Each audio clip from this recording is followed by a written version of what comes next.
Air Marshal Kapoor, your first impression given the information that's currently in public domain on the visibility being around 3,000 meters, pilots opting for a second approach, and even in that approach, initially saying runway not visible and seconds later saying it's visible, but sadly crashing at the threshold. Good evening to you, Gaurav, and fellow panelists and the viewers. This early morning, if somebody has flown around Pune, you get morning haze and fog. It's normal in that area during the winters. The visibility required for Baramati is a VFR airfield. For benefit of your viewers, it's a visual flight rules airfield where you require minimum 5 kilometer visibility to operate at these airfields.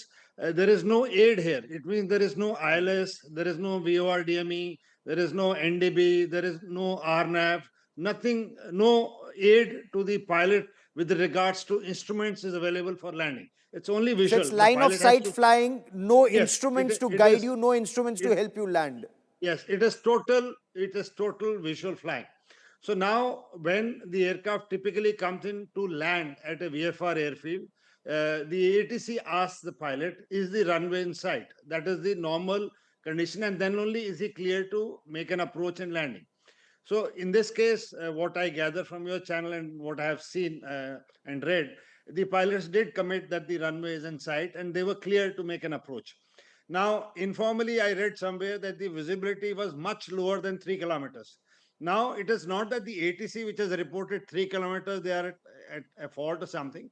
But many a times in this haze, this thing, the lateral visibility is good. But when you come on the approach, the RVR, that is what we call the runway trans approach visibility, is less. So the pilots, in all probability, would have found difficulty in sighting the runway on final approach. From a height, you can see the runway. That visibility is good. But when you come in for landing, the thin layer of fog and mist which surrounds the bottom area around the plateaus is my appreciation that what would have happened. So the crew continued at around the landing position. They sighted poor visibility and went around. Like you covered, they opened power, they made another approach. Now, for benefit of your viewers, the runway 11 at Baramati is displaced. Now, why is it displaced? It is displaced because there are obstructions on the approach path. So the available length, which is around 1700 meters, has been displaced by about 300 odd meters. So the available length for landing, that is, we call it landing distance available LDA, is around 1400 meters, which is around roughly 4,500 feet to the pilot. Now, this would have been playing on the back of the mind. And also, I read somewhere that the fuel is not available in Baramati. So it they means were there is carrying no extra refueling fuel. facility.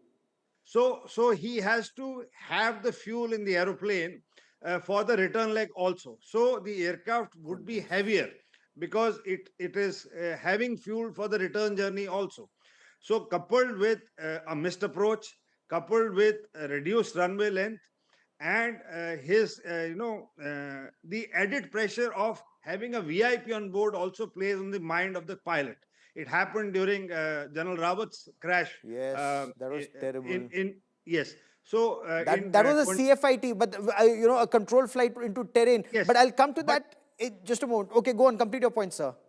Complete your point, sir. In the second approach, in my appreciation, when the ATC asked him, "Do you have the runway in sight?" First he said no, but when he said yes, he would have spotted the runway very late. So one visual which I am seeing, there's a massive bank onto one side to align and land the aircraft, and the margins are so low close to the ground that you have to roll out and execute into a landing. And in this process, in my appreciation, he would have mushed into the ground, or something. The reaction time would have been too low for him to make a landing out of it. And that would have been so painful, when you mush into ground, a virtual control flight into terrain, if I may. But Squad Leader Debulina Das, the pilot in command, had 15,000 plus hours of flying experience. The co-pilot had about 1,500 hours, but an eyewitness said that the aircraft crashed, just short of the runway, 100 feet before the runway. So in your view, you concur with the Air Marshal that it was perhaps unable to align with the runway at the final approach, descended too soon because of the fuel it was carrying, maybe it came too low because of the shorter runway that was available. How do you see the situation, your appreciation? Good evening, Gaurav. I mean, whatever Sir said is perfectly adding to the situation. And if I have to think for some more reasons, one thing is in the morning, 8:48, a runway which is facing the east, 1-1, has the Yes. sun in front of you. So the sun is in your eyes. Your visibility is already being affected by the sun falling on Yes. your eyes. Firstly. Yes. Secondly, as Sir said, there is low haze or low level cloud. Now, these low level clouds are in sheets. Sometimes you are out of it, sometimes you again go into it. Now, when the pilot must have done a go around in the first approach, he wanted to align himself properly so that he has the runway inside throughout the circuit that he is making. But when you turn, the turn to the final in a jet aircraft which has a high speed, it is a slightly tight turn. Like basically, if you climb too high in the circuit, then you will lose the runway. If you are low but your speed is more and you have to turn and align, it generally happens that it becomes a tight turn. Now And it when does you are appear in those pictures, that video, if you can see it on India Today, that new CCTV camera, it does appear to be a very tight turn that the pilot seems to be making here, ma'am.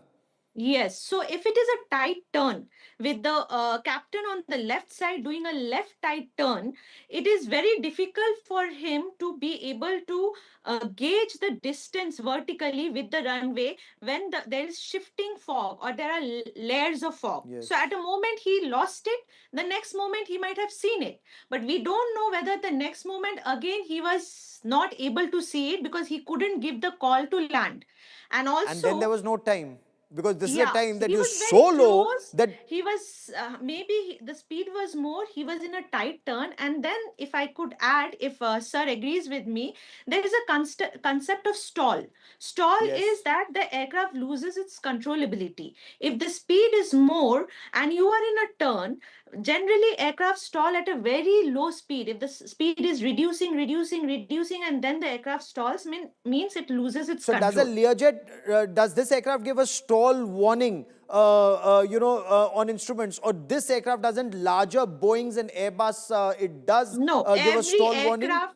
every aircraft is supposed to give a stall warning. But when Every you aircraft are gives a very stall warning. close, yes, mostly all these jet aircrafts. This is this Learjet 45 XR is a highly equipped, well Yes. avionics aircraft, and it is. But what I suppose that when you are in a turn, the speed for your stall increases. Like suppose if Absolutely. you So, Air Marshal Kapoor, let me also quickly bring you in. Are these tabletop runways more difficult to land? Is it more difficult to land on a plateau and more difficult to take off from? Because Captain VK Singh, managing this VSR Ventures company, he says they've landed at Baramati many, many times. He himself flew Ajit Dada Pawar there recently. So, according to him, they know this place like the back of their hand.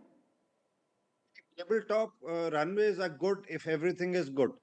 But if you recall, we've had an accident at Calicut. We've Yes. had an Air India crash at Mangalore. These both are also tabletop runways. So tabletop runways, have a peculiarity. We have one Avantipur in In J&K Kashmir. that is also on a Yes. plateau. So typically, what happens at these airfields is that you do not have a perception of continuous ground. Invariably, when you come in for landing, the ground appears to you in a particular way. But in a tabletop, it is just you approach at the beginning of the runway. And like I told you, in here, the runway is displaced by 1,000 feet due to obstacles. So I have no landing experience at Baramati, but my guess is there would be obstacles on the short finals. That's why the runway is displaced. And also, it's on a plateau. So by the time the crew has picked up the threshold, by the time they have decided, and if the pilot on the left is flying, it is difficult for him to spot on the right because the aircraft has gone into the ground in the left. So he is not in a position to pick up the runway on the right, and it's a visual runway. So he Yes. would be in a process of identifying and then, like she said, could have stalled with excessive bank on one side. This is Yeah. prima facie my appreciation. Yes. How long before we know what happened, the cockpit voice recorder, the flight data recorder, because that readback of the instruction to land, there was no communication after that. So perhaps the CVR and the FDR, the flight data recorder, Squadron Leader Debulina, that would have information?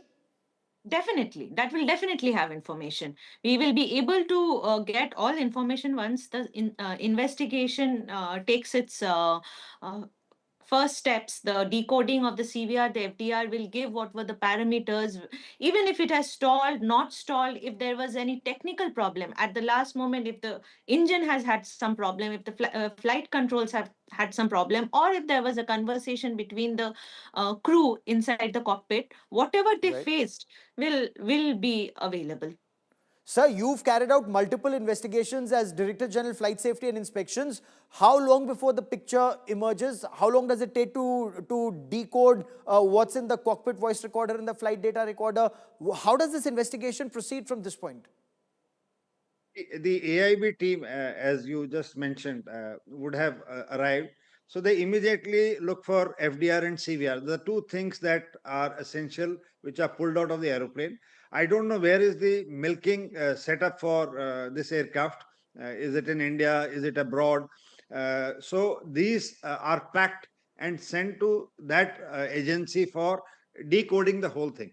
So, preliminary investigation after the report has been analyzed Okay. typically takes 4 to 5 days. Four to To five days. reach a conclusion, because the parameters of the rate of descent, speed, angle of attack, thrust, power, settings, slats, flaps, undercarriage, all the things which compound for an accident close to ground are analyzed. So, with artificial intelligence and machine, these are fed now, and a simulated flight path is then carved out after actual feedings. So, there are computers now which Okay. realistically give the flight path. So that when it is brought, and the others collaboration and the things on ground, the impact, Yes. like we teach in accident investigation, if the engine is at low power, how much is the impact around that crash site? If the speeds are very high, how far would the tail would have flown off? All those Yes. parameters are checked, and then a conclusive thing, both by seeing on the ground, CVR, FDR, and simulation, it is extrapolated that this is the reason, and preliminary And we'll be report tracking that should be story out. very closely.